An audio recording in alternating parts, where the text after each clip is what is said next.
Inter পর্যন্ত মাদ্রাসায় পড়েছি। আমার আব্বা আমার কমিউনিটির অত্যন্ত রক্ষণশীল একজন আলেম ছিলেন। কিন্তু এর সাথে বলে রাখি, আমার আমার পুরো পরিবার পর্দা করে, এবং আমি আমার বাসা থেকে কালী মন্দির 1 মিনিটের দূরত্ব। দুইটা ঘটনা আজকে খুব মনে পড়ে। এটা মা বলেছে এবং পরবর্তীতে শুনেছি, যখন বাবরি মসজিদ হামলা হয়েছে ভারতে, তার রিয়াকশনে বাংলাদেশের কিছু মন্দিরে হামলার চেষ্টা হয়েছে, বিক্ষুব্ধ মানুষ। আমার আব্বা হলেন আমার উপজেলা মসজিদের ইমাম সমিতির সভাপতি।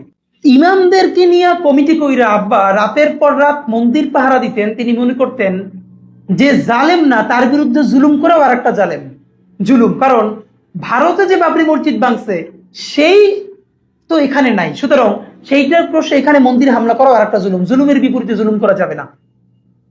এবং আমার বাপের এইটা করার জন্য কোনোদিন সেকুলার হওয়া লাগে নাই, এইটা তার ইমানি দায়িত্ব মনে করে করছেন। আমার মা এরকম একজন পর্দানশীল মানুষ, কিন্তু আমি আজকে বলতে পারি আমার এলাকার অনেক হিন্দু মাসে পিসির গহনা আমার মায়ের কাছে গচ্ছিত থাকে।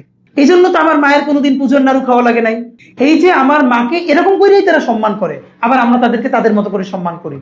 এবং দেখেন বাংলাদেশে কি পরিমাণ এইগুলো নতুন সাম্প্রদায়িক সম্প্রীতি ছড়ানোর জন্য করা হয়, যা জীবনে লাগে নাই। আমার বাসার 5 মিনিটের দূরত্বে মিনিমাম 5টা মন্দির।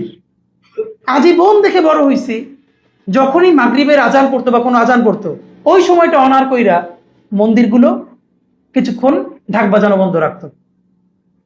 আবার আমার আব্বা পুরো পুজোর 3 দিন 5 দিন সারাক্ষণ খোঁজ রাখতেন যেখানে কোনো ধরনের অঘটন ঘটানোর প্রচেষ্টা করতেছেন কিনা। কারণ মুসলিম মেজরিটির ইমানি দায়িত্ব হইল তার মাইনরিটিকে রক্ষা করা।